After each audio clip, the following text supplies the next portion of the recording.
Okay, இன்றைக்கி நான் upload பண்ண போகிற வீடியோ வந்து பார்த்தீங்க அப்படின்னா 20 செப்டம்பர் வந்து ரெடி பண்ண போகிறேன். இந்த வீடியோ வந்து ரெக்கார்ட் பண்ணது பார்த்தீங்க அப்படின்னா 15 செப்டம்பர் சண்டே எடுத்த ட்ரேடு. ஸோ லைவ் ட்ரேட் தான். இதை நான் எதனால் ஷோ பண்ணுறேன் அப்படின்னா, ஒரு நிமிஷம், இது எதனால் நான் ஷோ பண்ணுறேன் அப்படின்னா, நான் எடிட் பண்ணும்போது இந்த லைவ் செக்ஷன் வந்து க்ராப் பண்ணிவிடுவேன். எதனால் அப்படின்னா, இந்த வியூ வந்து எனக்கு கீழே தான் இருக்கும். ஓகேவா, இந்த டிஸ்பிளே வியூ வந்து எனக்கு கீழே தான் இருக்கும்.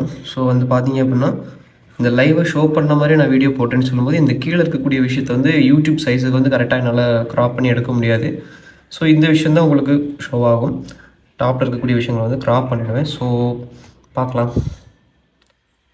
ஓகே, இது வந்து நான் லாஸ்ட்டாக அப்லோட் பண்ணியிருந்தேன் யூடியூப் வீடியோவோட கண்டினியூஷன் வீடியோ. ஓகேவா, இது வந்து லாஸ்ட்டாக அப்லோட் பண்ணது வந்து சாட்டர்டே எடுத்த வீடியோ. இந்த வீடியோ வந்து சண்டே எடுத்தது. ஓகேவா, ஒரு என்ட்ரி தான். நம்ம வந்து வீக்கெண்ட்ஸில் வந்து ரொம்ப ட்ரேட் பண்ணாமல் இருக்கிறது நல்லது. ஏன்னா ஓடிசி தான் இருக்கும். மேபி வீக்கெண்டுக்குன்னு சொல்லிட்டு அவங்க கொஞ்சம் மேனிப்புலேஷன்ஸ் அதிகமாக இருக்கலாம். ஸோ அதனால் மார்க்கெட்டுடைய மூவிங் தெரிஞ்சு ட்ரேட் பண்ணால் போதும். ஸோ இந்த மார்க்கெட்டை பொறுத்த வரைக்கும் ஒரு ட்ரெண்ட் வைஸில் கண்டினியூஷன் ட்ரேட் பண்ணது தான். ஓகேவா, இது 1 hour சார்ட்டு அண்ட் 30 minutesலையுமே நான் அனலைஸ் பண்ண ஒரு விஷயம். மார்க்கெட் பையருடைய கண்டினியூட்டி கொடுத்து ஒரு சைட்வே ஃபார்ம் பண்ணியிருக்காங்க. ஒரு கன்சாலிடேட் பண்ணிவிட்டு ஒரு சைட்வேக்கான ஏரியாவை மார்க்கெட் ஃபார்ம் பண்ணிவிட்டு நெக்ஸ்ட்டு மார்க்கெட் சப்ளைக்கு ஃபால் ஆகுது. அப்படி சப்ளைக்கு ஃபால் ஆகுதுன்னு சொல்லும்போது ப்ரீவியஸில் 1 hourனு சொல்லும்போது எனக்கு ஒரு மினிமமான ஒரு ஸ்பேஸ் கொடுத்துருக்காங்க. அதே விஷயத்தை நான் 30 minutesல அனலைஸ் பண்ணுறேன்னு சொல்லும்போது எனக்கு ஒரு ஃபைட்டிங் ஸ்பேஸ் இருந்துச்சு, ஒரு ஃபைட்டிங் டோஜ் மாதிரி இருந்துச்சு. நெக்ஸ்ட் மூவ் வந்து ஒரு ஃபைட்டிங் மூவ்ல இருந்தால் கண்டினியூ ஆகுது பையர்லேயே.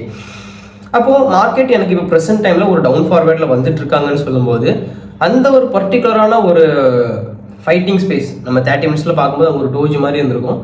ஸோ அந்த ஒரு ஃபைட்டிங் ஸ்பேஸ் வரும்போது பார்த்தீங்க அப்படின்னா மார்க்கெட் எனக்கு ஒரு சேஞ்சிங் கொடுக்குறாங்க. செல்லருடைய கண்டினியூட்டியில் பையருடைய ப்ரைஸ் வந்து என்ன ஆகுது, இன்வால்வ் ஆகுது.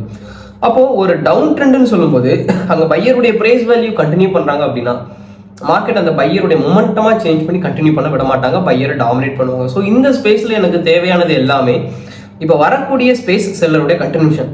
இதில் பையர் வராங்கன்னா அவங்க டாமினேட் ஆகிற ஏரியாவை நம்ம வந்து என்ன பண்ணியாகணும், மென்ஷன் பண்ணியாகணும். ஸோ இந்த ஸ்பேஸை நான் வந்து என்ன பண்ணேன், மென்ஷன் பண்ண ஸ்பேஸ்லேருந்து நான் எந்த ஒரு ட்ரேடுமே எடுக்கல. பையருடைய கண்டினியூட்டி கொடுத்தாங்க, அந்த ஸ்பேஸ் பிரேக் ஆகும்னு சொல்லிட்டு ட்ரேட் எதுவுமே எடுக்கல. பட் அந்த ஒரு ஃபைட்டிங் ஸ்பேஸுக்கு மார்க்கெட் புல் பேக் அகைன் எடுக்கிறாங்கன்னு சொல்லும்போது அந்த ஒரு விஷயத்த மார்க்கெட் வந்து தாராளமாக என்ன பண்ணலாம், கண்டினியூ பண்ணலாம்.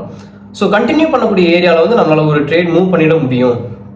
ஓவரால் ஒரு கண்டினியூட்டிக்கான ஸ்பேஸ் வந்து நம்ம ட்ரேட் எடுக்கிறதுக்கு ஆப்பர்ச்சுனிட்டி கிடைக்கும்னு சொல்லிட்டு இந்த ஸ்பேஸில் ஒரு ட்ரேட் எடுக்கிறேன். பட் 3 minute ஃபிக்ஸ் பண்ணுறேன். ஏன்னா ஃபைட் பண்ணலாம். ஓகேவா, ஏன்னா ப்ரீவியஸில் இருக்கக்கூடிய கேண்டிலுக்கு மல்டிபிள் ஆஃப் ரிஜெக்ஷன் இருக்குன்னு சொல்லும்போது இந்த ரிஜெக்டான கேண்டில் வைஸ்லேயே மார்க்கெட் நமக்கு ப்ரெசென்ட்டில் ரன் ஆகும்போது என்ன பண்ணும், ஒரு டோஜி கொடுக்கும், ஸ்பின்னிங் டாப் கொடுக்கும். நம்மளுடைய பிளான் ஒர்க் ஆகிடும். கண்டினியூஷன் சொல்லும்போது செல்லருக்கு வந்துடும். பட் நம்ம எடுக்கக்கூடிய டைம் ஃப்ரேமுக்கு ஏற்ற மாதிரி இருக்கணும் இல்லையா. ஸோ அதனால தான் என்ன பண்ணுறேன் அப்படின்னா ஒரு 3 minute மார்க்கெட்டை புஷ் பண்ணுறேன். நான் எடுத்த ஸ்பேஸ்லேருந்து மார்க்கெட்டோட ஃபோர்ஸ் இருக்குது. பட் இங்கே பார்த்தா தெரியும், நான் மார்க்கெட்டில் இங்கே ட்ராப் பண்ணியிருக்கேன் இல்லையா, ஹரிசாண்டல் அது எல்லாமே சின்ன சின்ன பிரேக்குக்கான பாயிண்ட்ஸ். ஸோ மார்க்கெட் கீழே வந்துட்டு அதோட ஃபோர்ஸ் தெரியுதான், ஒரு வேகம். அப்போது செல்லர் ட்ராப் ஆகுது, அதில் பையருடைய ப்ரெஷரும் இன்வால்வ் ஆகுது. ஏன்னா பையர் வந்திருக்காங்க, பையரை டாமினேட் பண்ணிட்டு இங்கே செல்லர் மூவ் ஆகுது. ஏன்னா இது பையருடைய ட்ரெண்டு கிடையாது இல்லையா. ஸோ பையரை டாமினேட் பண்ணி செல்லர் நமக்கு கண்டினியூ பண்ணணும். ஸோ அதே ஸ்பேஸை தான் இங்கே நான் அனலைஸ் பண்ணிட்டு இருக்கேன். ஸோ இந்த ஸ்பேஸில் தெரியும்னு நினைக்கிறேன், தெளிவாக தெரியும். பையருடைய கண்டினியூட்டியில் இப்போ ப்ரெசென்ட்டில் மார்க்கெட் பிரேக் ஆகிட்டு இருக்குது. இந்த ஏரியா, இந்த ஒரு ஃபைட்டிங் ஏரியா, இங்கே ஒரு டோஜி கொடுத்துருக்காங்க இல்லையா. 30 minutesலையும் 1 hourலையும் உங்களுக்கு டோஜியில் இருக்குது அப்படின்னா 1 minute கிட்டத்தட்ட அங்கே உங்களுக்கு ஒரு கேண்டில்ஸே இருக்கும், ஒரு ஃபைட்டிங் கேண்டில்ஸே இருக்கும். ஒன்று கன்சாலிடேஷன் ஏரியா மாதிரி இருக்கும், இல்லை ஓவரால் கொஞ்சம் gap up and gap down சொல்லிட்டு மாறி கேண்டிலுடைய ப்ரைஸ் செக்ஷன் வந்துருக்கும். ஸோ இந்த ஸ்பேஸில் நமக்கு கிடைச்ச ஒரு விஷயமும் அதே தான். ஸோ 1 minuteன்னு சொல்லும்போது அந்த விஷயத்துக்கு மல்டிபிள் ஆஃப் பிரேக் நடந்துருச்சு. அதுக்கு புல் பேக் எடுத்து தான் இங்கே பையருடைய கண்டினியூஷனும் கிடைக்குதுன்னு சொல்லும்போது அந்த ஒரு பையர் நமக்கு மார்க்கெட்டில் என்ன ஆகணும், டாமினேட் ஆகணும். ஏன்னா ஒரு டவுன் ட்ரெண்ட்னு சொல்லும்போது பையருடைய கண்டினியூட்டி மார்க்கெட் கொடுக்காது, பையரை டாமினேட் பண்ணி செல்லரை தான் கண்டினியூ பண்ணுவாங்க. ஸோ பையருடைய டாமினேஷன் ஏரியாவை நம்ம இங்கே என்ன பண்ணிட்டோம், level 1, level 2, level 3ன்னு சொல்லிட்டு நான் ட்ராப் பண்ணிட்டேன். நான் level 1 அப்படி தான் சொல்லுவேன்.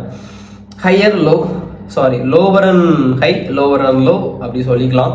பட் நான் டாப் ரெசிஸ்டன்ஸ் லெவல் இருக்குது, ஒரு பையர் வந்து பையரை டாமினேட் பண்ணி செல்லர் மூவ் பண்ண ஏரியா ஒரு லெவலில் இருக்குது அப்படின்னா level 1, level 2, level 3 அந்த மாதிரி எடுத்துப்பேன்.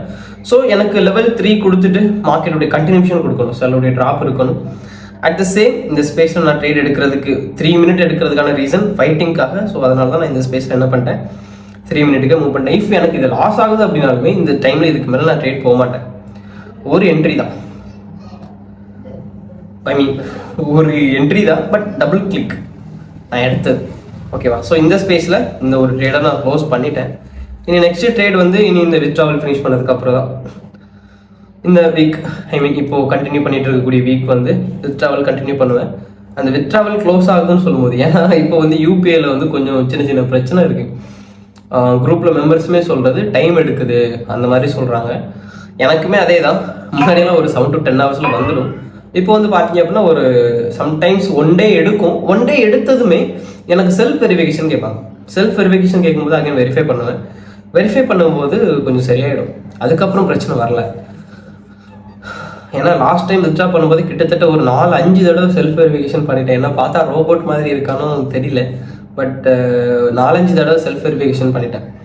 ஸோ அப்படி போகுது. ஸோ எனக்கு வந்து யூபிஐ மெத்தடை தவிர எனக்கு வேறு யூஸ் பண்ணுறதுக்கு எனக்கு விருப்பம் இல்லை. அப்புறம் பினான்ஸ் எப்படி, யூஎஸ்டிடி, இது அந்த மாதிரி சம்திங் லைக் நிறைய விஷயம் இருக்குது, இல்லைன்னு சொல்ல மாட்டேன். பட் எனக்கு பர்சனலாக என்னுடைய அக்கௌண்ட்டை நான் யூபிஐக்கே வந்துட்டு தானம் தர்மாலாம் யூபிஐக்குனே வந்துட்டு என்ன பண்ணிட்டேன், அர்ப்பணிச்சிட்டேன். ஆரம்பத்துலேருந்து டெபாசிட் பண்ணுறது யூபிஐயில் தான், வித்ட்ரா பண்ண. ஏன்னா அதில் சொல்லும்போது டேக்ஸ் எல்லாம் கரெக்டாக எடுத்து தான் மூவ் பண்ணுவாங்க. ப்ரெசென்ட் டைமில் வந்து உங்களுக்கு நெட் வேல்யூவில் $1 எவ்வளோ இருக்கோ அந்த அமௌண்ட் தான் உங்களுக்கு ஷேர் ஆகுதுன்னு சொல்லும்போது உங்களுக்கு பெரிய அளவில் ப்ராப்ளம் இருக்காது பேங்க் சைடில் இருந்து. ஸோ யூபிஐ என்கிட்ட கேட்டால் பெட்டர், பட் யூபிஐ மெத்தடை அந்த ஒரு பிளாட்ஃபார்ம் கொஞ்சம் கூட பெட்டராக பண்ணால் நல்லாயிருக்கும், அந்த மாதிரி ஒரு அபிப்பிராயம். ஸோ இந்த ட்ரேட் வந்து நான் இந்த ஸ்பேஸில் க்ளோஸ் பண்ணிட்டேன். அகெயின் நெக்ஸ்ட் ட்ரேட் வந்து மேபி 1 week ஆகிடும், பார்க்கலாம். ட்ராவல்லாம் முடிச்சுட்டு நான் 2-3 ட்ரேட்ஸ் எடுத்து நான் கண்டினியூ பண்ணுறேன். அகெயின் நெக்ஸ்ட் வீடியோவில் பார்க்கலாம். தரா பாய்.